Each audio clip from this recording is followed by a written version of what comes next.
많이 나는 것이 아니기 때문에 우물은 그들에게 생명이나 다름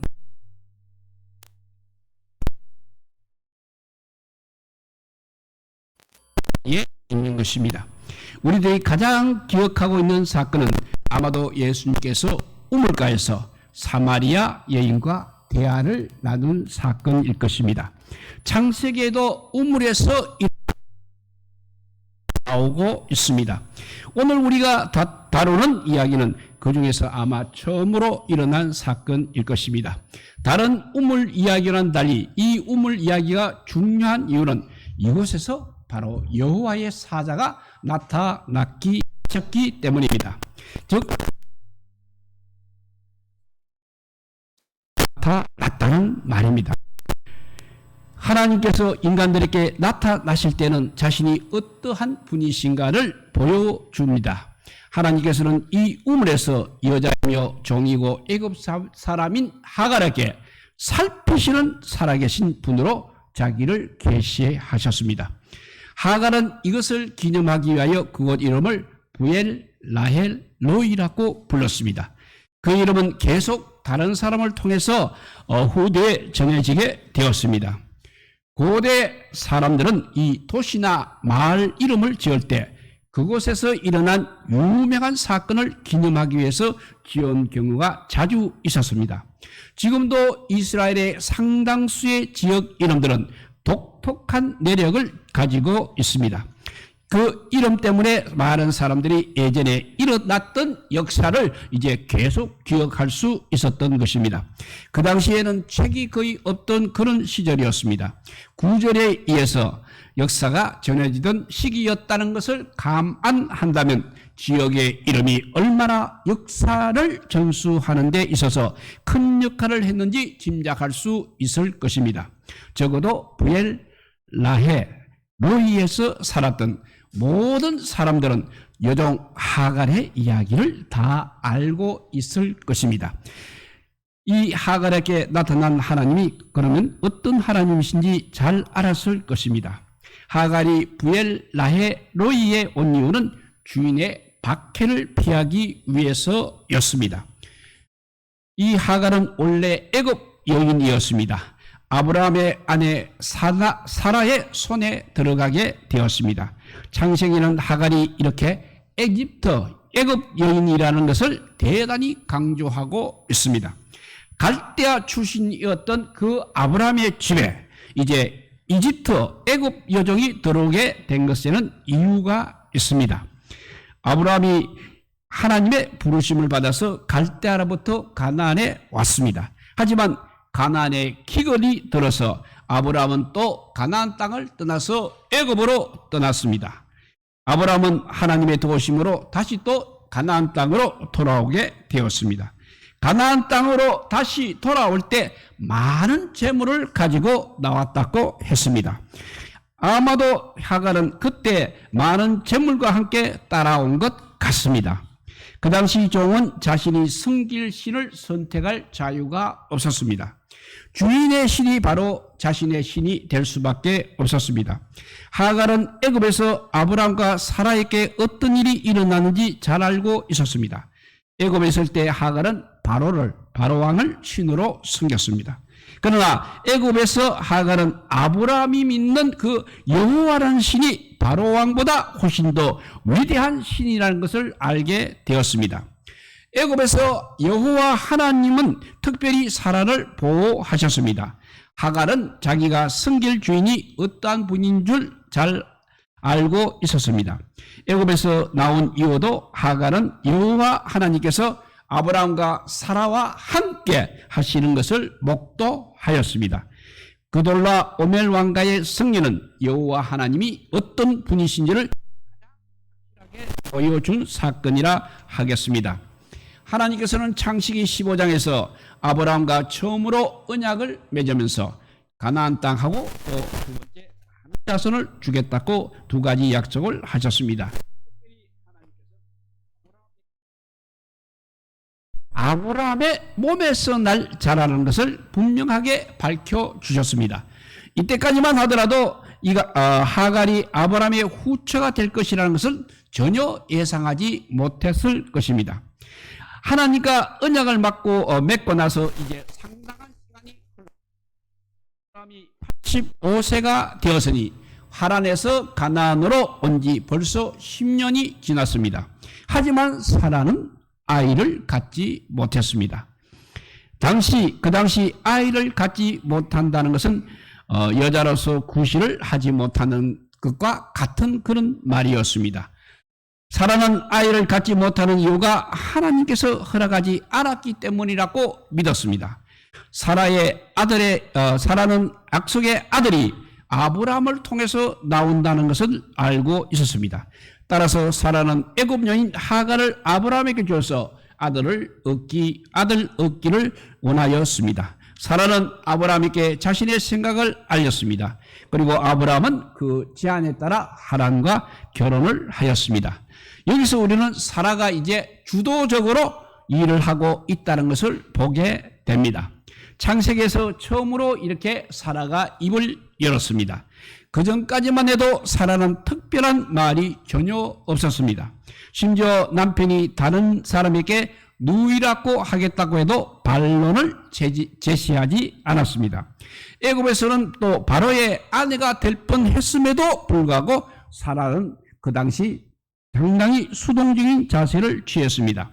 기근과 전쟁을 해결하기 위해서는 아브라함이 항상 주도적인 역할을 하였다면 이제 아이를 낳는 일에는 이제 사라가 주도적인 역할을 하고 있음을 보게 됩니다.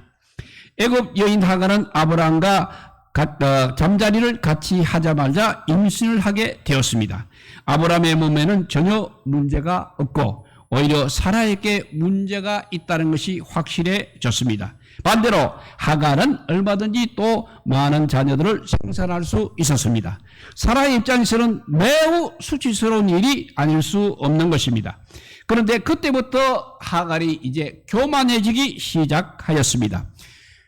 하갈은 아브라함으로부터 사랑과 신임을 받고 있다고 그렇게 생각을 하였습니다. 사라가 임신을 하지 못하고 자기가 임신을 하였다는 것은 하나님께서 자기와 함께 하신다는 분명한 증거라고 생각을 했던 것입니다. 비록 여주인이 바로의 손에서는 구원을 받았을지 모르지만 이제 하나님으로부터 버림을 받았다고 그렇게 생각을 한 것 같습니다. 그리고 그 약속의 후손은 자기가 생산할 것이라고 생각을 했습니다. 물론 그 생각은 철저히 자기만의 생각이었습니다. 하나님께서 하갈에게 약속의 자손과 관련하여서는 아무런 어떠한 말씀도 하신 적이 없었습니다. 이런 생각이 들자 하갈은 자기 자리를 지키지 않고 오히려 주인을 무시하기 시작하였습니다. 한글에는 그냥 한글 성경에는 멸시하였다고만 되어 있습니다. 보다 정확한 말은 저주를 하였다는 말인 것입니다. 저주의 내용이 무엇인지 우리는 정확히 알 수 없습니다. 그러나 사라에게 아들을 낳지 못하는 여자 정도의 악담은 하지 않았을까 생각하게 됩니다. 하갈이 이렇게 교만하게 된 이유는 임신으로 인해 자신을 이제는 쫓아내지 못할 것이라고 생각하였기 때문이었을 것입니다. 하갈의 저주에 대해서 이제 사라가 단호한 태도를 취하기 시작합니다. 사라는 아브라함에게 다음과 같이 말을 하고 있습니다. 내가 받는 욕은 당신이 받아야 옳다. 내가 나의 여종을 당신의 품에 두었는데 그가 자기의 잉태함을 깨닫고 나를 멸시하니 당신과 나 사이에 여호와께서 판단하시기를 원하노라고 했습니다. 이 요구에 대해서 아브라함은 하갈이 사라의 종이라는 것을 분명히 밝히고 있습니다. 그러니까 사라가 원하는 대로 하라고 허락을 하게 됩니다. 그래야 사라는 이제 하갈을 학대하여 쫓아내었습니다. 여기서 우리는 사라가 단지 하갈로부터 받은 멸시를 보복하기 위한 것이 아님을 잘 기억해야 됩니다. 하갈이 낳을 아기는 바로 아브라함의 아들이 될 것입니다. 그 역시 아브라함의 몸에서 날짜인 것입니다. 사라가 그토록 단호한 조치를 취한 것은 하갈이 낳은 아들이 약속의 씨가 아니라는 확신이 들었기 때문이었습니다. 아브람도 사라의 조치에 동의한 이유도 아마 마찬가지였을 것입니다. 이것은 나중에 이스라엘 백성들에게 두고두고 큰 교훈이 되는 것입니다. 이스라엘 백성들은 스스로 선택받은 백성이라고 그렇게 생각을 하고 있었습니다. 그 가장 큰 이유는 아브라함의 몸에서 태어났다고 생각했기 때문입니다. 그러나 오늘 본문은 아브라함에게서 태어났다고 해서 다 아브라함의 자손이 아니라는 것을 우리에게 분명하게 보여주고 있습니다. 아브라함의 자녀는 아브라함의 육신을 통해서 태어나는 것이 아니라는 것입니다.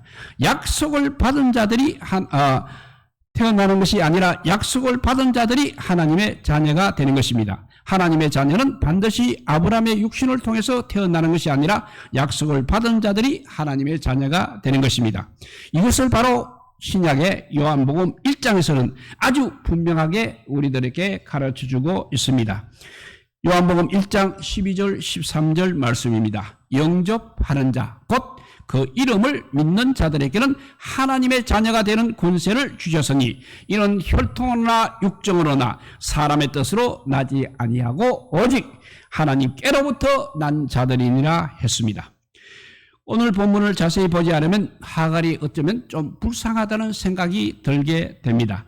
실제로 이 모든 일이 일어난 궁극적인 원인은 사라가 하나님을 전적으로 신뢰하지 못했기 때문이었습니다. 아브라함도 또 사라의 말을 듣고 좀 더 깊이 생각해야 했습니다. 그렇지만 아브라함은 그냥 사라의 말을 들어주었습니다.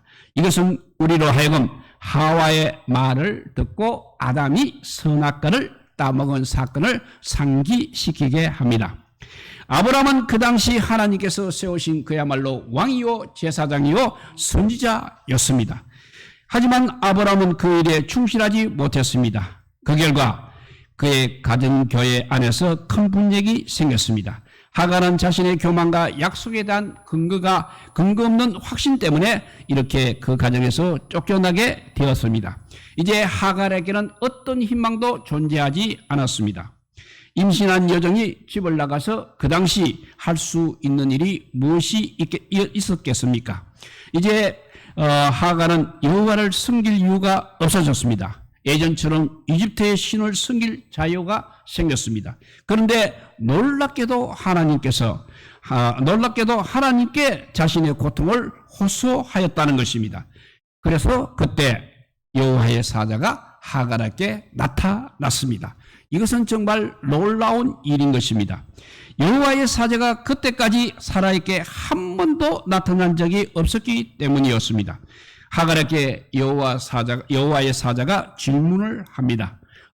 어디에서 와서 어디로 가느냐? 하갈이 대답을 합니다. 나의 여주인 사라를 피해서 도망하나이다 합니다. 그리고 그녀가 있었던 것은 술이라는 곳이었습니다. 하갈은 가나안 땅을 떠나서 다시 애굽으로 이렇게 돌아가고 있는 중이었습니다. 여호와의 사자가 너의 주인에게 가서 복종하라고 말하면서 너의 자손으로 크게 번성하게 하고 아들을 낳을 것이다. 그 이름을 이스마엘이라고 하라고 말하였습니다. 이스마엘이라고 한 이유는 하나님께서 하갈의 고통을 들으셨기 때문입니다. 하나님의 사자는 이스마엘에 대한 예언도 들려주었습니다. 그 이스마엘은 들나귀처럼 되어서 모든 사람들과 서로 대립할 것이고 모든 형제와 대항해서 살 것이다 했습니다. 여호와의 말씀에 대한 하갈의 반응은 무엇이었습니까? 그때 하갈은 하나님을 살피시는 하나님이라고 부르면서 그곳에 있는 우물의 이름을 부엘라헤로이라고 불렀습니다.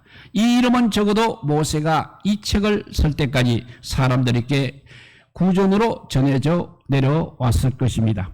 모세가 또 가데스와 베렛 사이라고 그 위치를 정확하게 명기한 것은 정말로 이 사건이 일어났다는 것을 강조하기 위해서였습니다.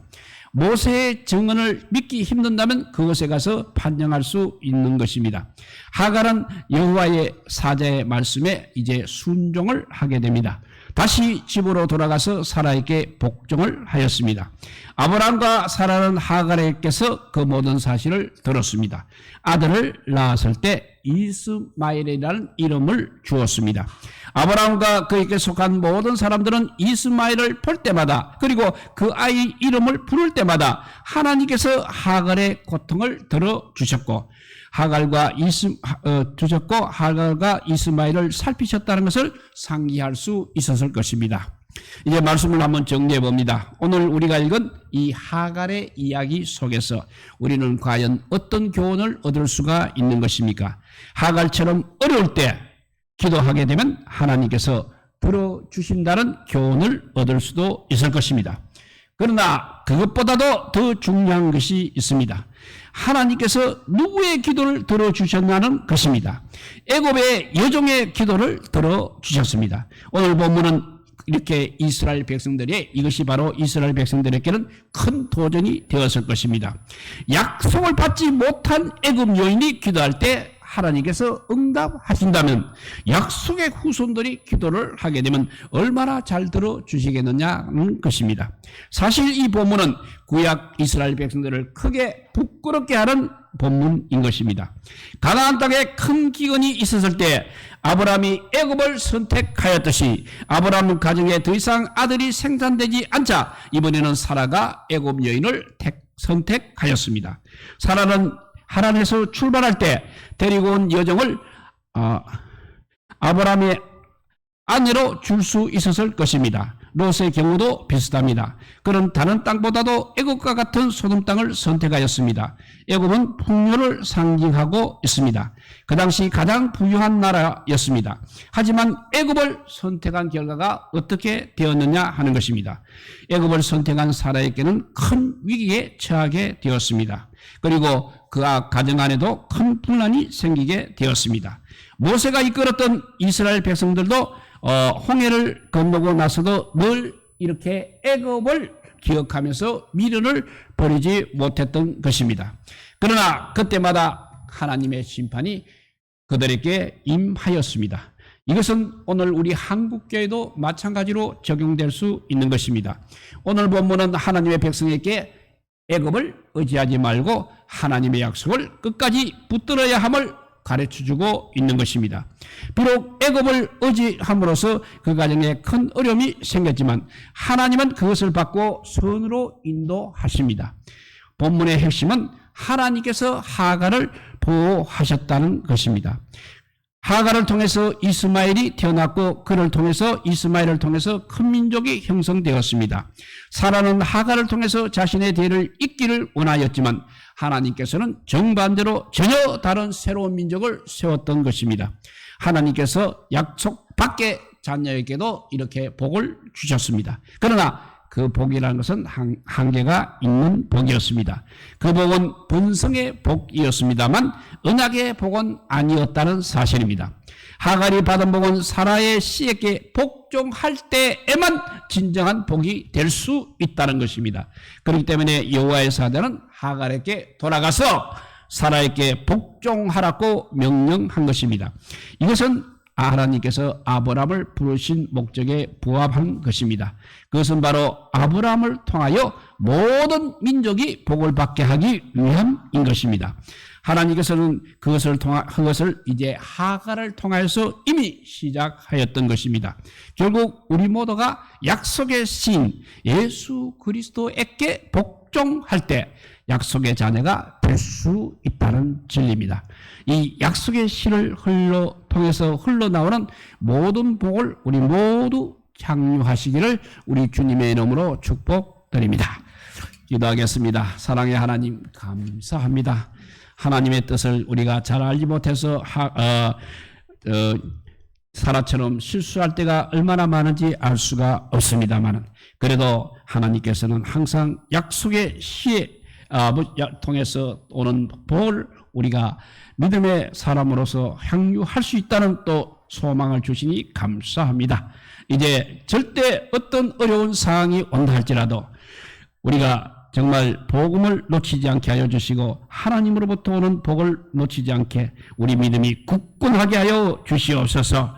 이제 마지막 때가 되어서 사탄이 얼마나 요란하게 우리를 흔들지 모릅니다. 그때 우리가 굴복할 것이 아니라 하나님 말씀 붙들고 기도하면서 하나님께서 주시는 그 약속을 믿고 끝까지 주님의 백성으로 살아남는 우리 모두가 되게 하여 주시기를, 그리고 영원한 천국에 영원히 우리가 거하는 정말 축복받은 믿음의 사람들이 되게 하여 주시기를 간절히 빌고 원하올 때 우리 구주 예수 그리스도 이름으로 기도드리옵나이다.